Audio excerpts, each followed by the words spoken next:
So often people will say to us, Dale, when I die, the most important part is I want to have a party afterwards.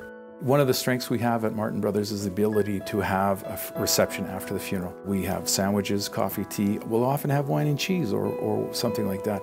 But the time that family get to share together, to have that hug, that tear, is so important, and we can do that all here in the funeral home. And the reception, I think, is such a wonderful thing. I always encourage people, if you can't make the funeral for time reasons, come to the reception. And we've really upgraded our facilities to handle the reception.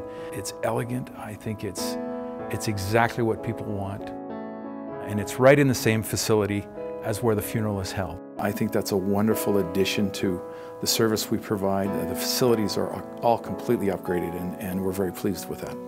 Years ago, you used to have more of a structure to the service where there was the minister, and you might have someone say a few words, whereas today we're seeing a lot more celebrants. We're seeing families doing services where they're emceeing it.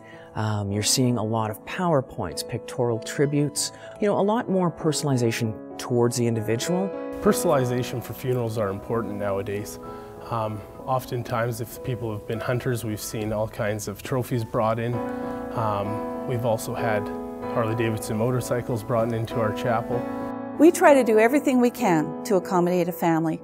I know that my specialty is music, and I do the very best I can to find any piece of music that the family asks. Those things all help personalize. It's really exciting, the different things we're able to do. Certainly things that were not done in my father's era. When I first started 23 years ago, I would say families we dealt with, probably more and more, it was more, like they've lost someone, whereas now it's people want to celebrate their life.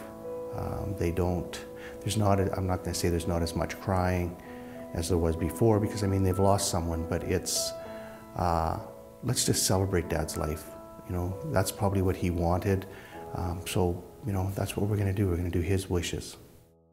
Faces you know, friends you trust. Martin Brothers since 1907.